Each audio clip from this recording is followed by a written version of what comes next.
I've always really had a passion for animals and wanting to help animals. You see your pet get sick and there's nothing you can do. You have to take them and hope somebody else can help them. And so I wanted to be able to be that person that can not only help my own animals, but help somebody else's animals. We get most of our animals from the Humane Society here in town. We do regular vet checkups. We'll run lab tests, so like blood work, fecal examinations, check for parasites, stuff like that.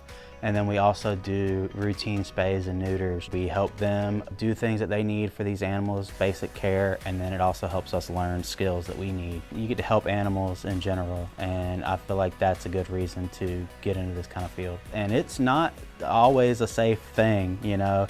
Sometimes you get a big aggressive dog and it's terrified and their only defense is to bite. It still has its challenges and it's not soft work at all. Maybe a woman-dominated field, but in this program, you get treated just the same. Everybody's taught the same thing at the same level.